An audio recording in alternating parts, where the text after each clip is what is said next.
We mentioned how not a lot of people totally understand your sport. Can you enlighten how it is played, like in your own words? No.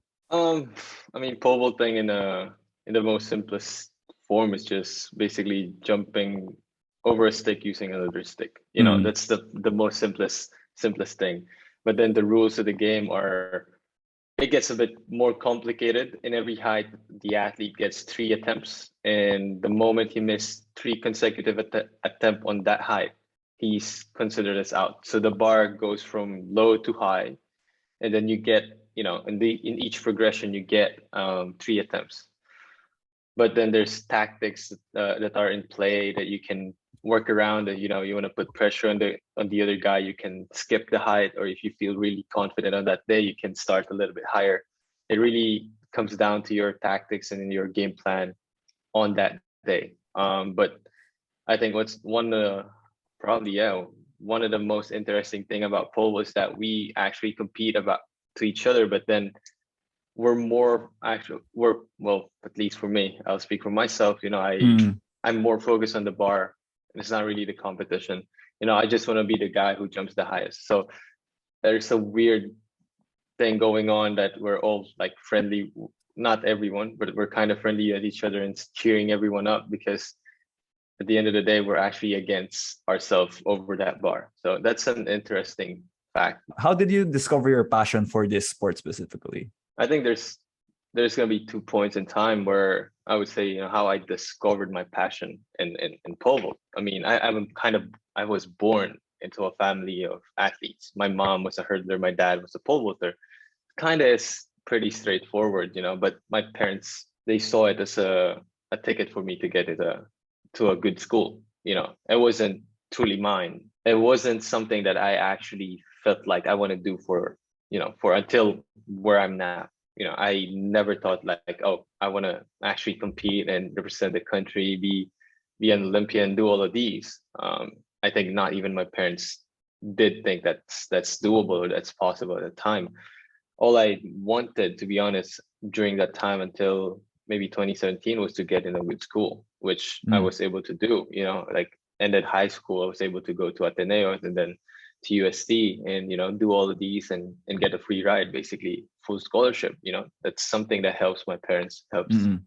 me get a better education. But then, you know, slowly I got a scholarship to train in Italy from time to time, like 2 months in a year. And then my eyes kind of got opened, and then I still am just, you know, I'm going through the phases. You know, I'm wasn't as dedicated. I was hardworking, you know, I was going through the phases of everything, but then it wasn't mine. It wasn't mine until it was taken away. You know, basically I kind of took whole thing for granted. You know, I was okay, I was good, I was Mm. winning Southeast Asian games, but you know, I wasn't like a force to be reckoned with in Asia, or a name to know in the world. So I guess now I can say it's a blessing in disguise. I torn my ACL and MCL one night in Oh Philippines my back in god. 2017, and you know, one time I'm on top of the world, and then the next thing you know, I can't walk. You know, like the basic human Yeah. mode of transportation, walking. I can't, and I'm just like, I'm supposed to be an athlete. I'm supposed to be this, you know, prime in my prime physique, and yeah, and I can't. And then that's the moment where, you know, I had a decision to kind of make, and I had this time to actually feel, do I actually want to continue? Because I mean, I was decent. I hold the Southeast Asian record. Mm. I'm already the best Filipino who have ever done the sport at that time. Am I done? You know, I'm like, why go through that hell? You know, why am I gonna go through that hell to actually just fall? And then that's, I think, the second time where I actually chose pole vault. You know, that's where my passion, my drive for it came as something while I was in rehab. You know, to go through rehab and be back as a normal person, it is totally 100% doable from a torn ACL. But Right. everybody knows, if you want to be back better than before, you need to just do 2 or 3 folds of what normally should be done. And I hated, to be honest, I hated moment of that, it sucked. It really sucked because I'm trying to get back to where I'm at, not knowing if I'm gonna ever be back.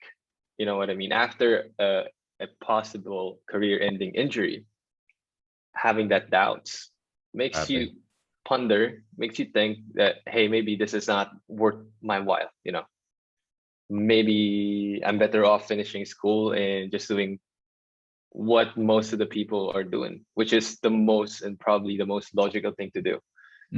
Yeah, but I felt something inside, and I knew that I was gonna regret it, and you know, I saw it as a chance for me to do it again, and I didn't care if I'm not gonna be as good as I was, and I really didn't care at that time if I would ever jump higher than I have ever jumped. At that time, it was more like I know I need to give this a go.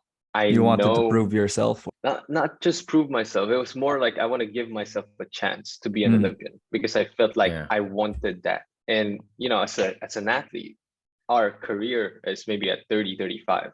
After that, I'm done. After that, even if I want to, even if I push myself, it's just physically impossible to be at your prime at that age. So I knew I need to try.